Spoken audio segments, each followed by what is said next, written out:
বুখারী শরীফের একটি হাদিসের অর্থ আম্মাজান হযরত আয়েশা সিদ্দিকা রাদিয়াল্লাহু তাআলা আনহা হইতে বর্ণিত আছে, হুজুর আকরাম সাল্লাল্লাহু আলাইহি ওয়াসাল্লাম বলেন, ইলমে কুরআনে পারদর্শী ব্যক্তি ওইসব ফেরেশতাদের শ্রেণীভুক্ত যাহারা মহাপুণ্যবান ও আল্লাহর হুকুমে লেখার কাজে লিপ্ত। আর যে ব্যক্তি কষ্ট সাহায্য করিয়া তামিয়া তামিয়া কুরআন শরীফ তিলাওয়াত করে সে দ্বিগুণ সওয়াব প্রাপ্ত হইবে। অর্থাৎ কুরআনে পারদর্শী ওই ব্যক্তিকে বলা হয় যে ভালোভাবে উহা ইয়াদ করিয়াছে ও ভালোভাবে পড়িতে থাকে। আর যদি অর্থ বুঝিতে সামর্থ্য হয় তবে তো আর কথাই নাই। ফেরেশতাদের শ্রেণীভুক্ত হওয়ার অর্থ এই যে তাহারাও কুরআন শরীফকে লৌহে মাহফুজ হইতে নকল করেন। আর এইসব লোক ও কুরআনকে মানুষের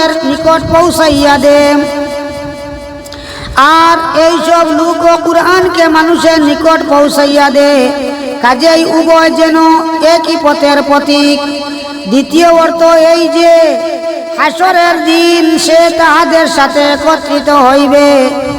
যে তামিয়া তামিয়া পড়ে তাহার দ্বিগুণ সওয়াবের অর্থ এই যে প্রথমত তাহার পড়ার সওয়াব, দ্বিতীয়ত আটকিয়া আটকিয়া যাওয়ার দরুন কষ্ট করিয়া পড়ার সওয়াব। ইহার অর্থ এই নয় যে সে সুযোগ্যকারী হইতে অধিক সওয়াব পাইবে, কারণ সে তো ফেরেশতাদের সাথী হইবে।